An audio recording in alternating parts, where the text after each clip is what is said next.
Al has now been outfitted with a drool rag, and we've Not for him, for what Henry left behind, just for clarification. And we brought Henry's bed over so we can finish the conversation With his bone.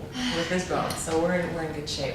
So yeah, we were stumbling on one of the bigger questions. I mean, I think it's fair to say that, well, I know for a fact that this last year was one of the worst revenue years in history for the Twin Cities radio market. Why is that? Why is that?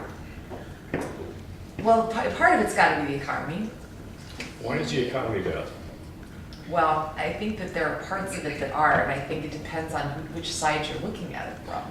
But is it real, or is it self-prophesized and media-driven because of an 18-year presidential election campaign where you heard how bad the economy was? Did people suddenly start saying, God, I didn't realize I was bad off. I better stop spending money. When people stopped spending money, jobs were lost. Products were slowed down production.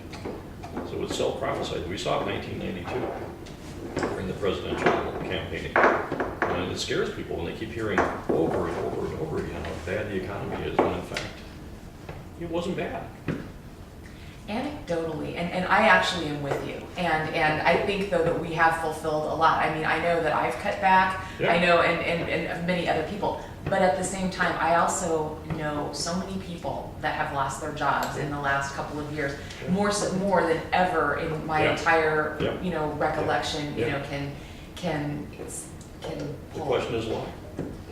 The question is why? Why did people start slowing down their spending? And that's, spending drives the economy.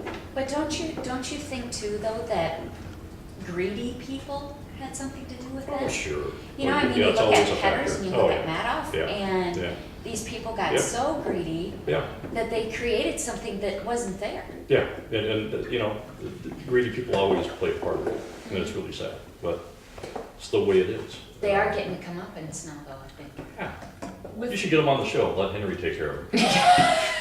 Henry, eat Mr. Madoff. Thank you. I would slather him in gravy and whatnot first, and then see where he went. They're pretty good, actually. The whole mortgage boom situation played a factor in it as well. And I'm pretty tied into the whole real estate market and things of that nature. And I don't think it was all just crooked mortgage brokers and things of that nature. I think a lot of people completely, I know a lot of people that were 25 years old and were buying $400,000 homes, and I was just insane. Utterly perplexed. Insane. Yeah. So being involved in this and being up on this, how do you explain that the very same people that were heading up, Freddie Mac and Fannie Mae, the very same people that were involved in this are now on a committee to decide how they can recover from all this?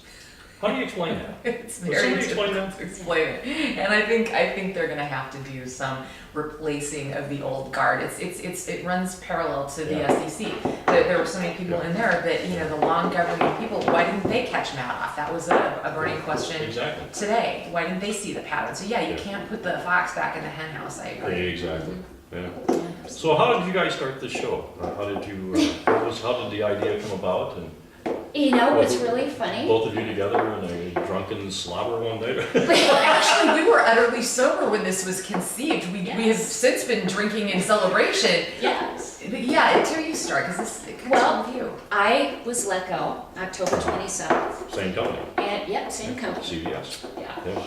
And Kelly and I had got together for, if you will, a bitch session. And we started talking, and both of us had always been in these traditional roles. Corporate radio gives you a mold that you have to be in particular women, and they don't allow you to step outside of that. For me, traffic; for Kelly, news and side chick. And there's this place. Side chick. Yeah. Side chick. Yep. Mm-hmm. And you don't get to expand. You never get an opportunity to really talk about anything. And for me in particular, I come from a different place than you two.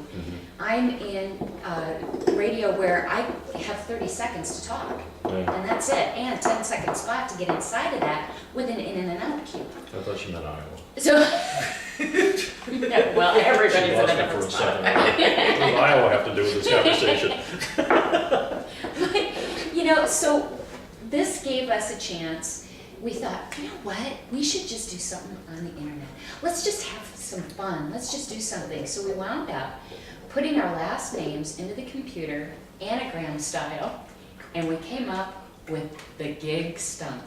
And when we saw that, it was like, oh God. It was serendipity. Yeah. We Oh, that's said we amazing. have to do this. Yeah.